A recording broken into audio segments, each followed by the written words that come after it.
luto na. So sa mga nagtanong kung nag-radiation ba din daw ako, ang sagot po ay hindi. Hindi na ako nag-radiation. So, share ko lang po ang aking journey. Nung ma-diagnose ako ng stage 4 endometrial cancer, umabot na siya sa colon ko. So, ang treatment plan ng doktor ko, ang pinakauna niyang gagawin ay uupirahan ako. Tatanggalin yung matris ko. Tapos, yung colon ko, puputulin siya at lalagyan ako ng colostomy. Kaya meron akong bag, meron akong colostomy. Yan. So sa unang operasyon ko, nakita na sobrang laki na ng tumor ko. Meron ng nakaharangan organs at kapag pilit nila itong tatanggalin, masisira yung organs na nakaharang. Ang ginawa nila, binigyan ako agad ng chemo. Habang nasa hospital pa lang ako na nagpapagaling, after 3 days, binigyan na nila ako ng chemo. So, nang matapos yung 6 cycle ng chemo, sa awa ng Diyos, lumiit yung tumor ko. At bumaba din yung tumor marker ko. So doon nila, inoperahan na naman ako uli. Nung mga time na yun, tinanggal na nila yung matris ko at pati na din yung kung ano yung mga bukol-bukol na nakita nila sa loob ng tiyan ko. After nun, pinapa-PET scan ako tapos laboratory. Sabi ng doktor ko, sobrang ganda daw ng effect ng chemo sa akin. Kasi wala na daw silang makitang bakat ng cancer ko at naging normal daw yung tumor marker ko. Doon nila nasabi na naging cancer-free ako. Kaya sabi ng doktor ko, hindi na kita bigyan pa ng radiation, pero every 3 months, imomonitor kita. Every 3 months, maglalaboratory ka, tapos scan.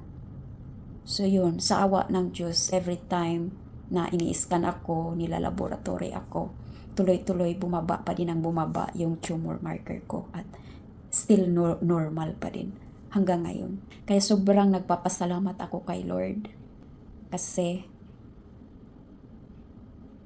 binigyan niya ako ng pangalawang buhay.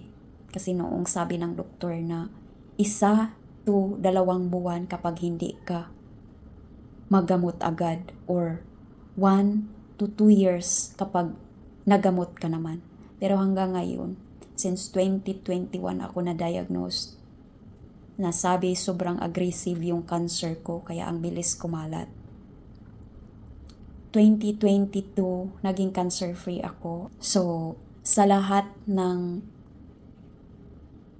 mga lumalaban dyan, sa lahat ng may mga karamdaman, kapit lang kayo ni Lord. Kapit kayo ni Lord, huwag kayong mawala ng pag-asa. At be positive lagi.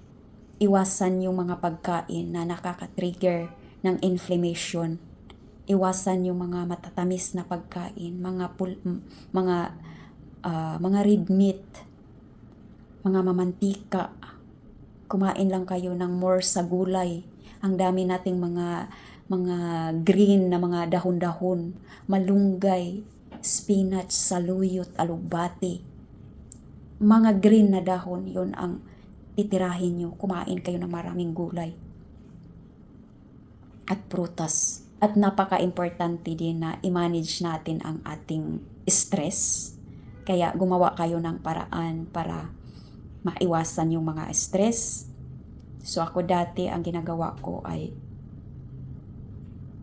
kung kaya ng katawan ko, kung wala akong mga dinamdam na sakit, nagvo-volunteer ako.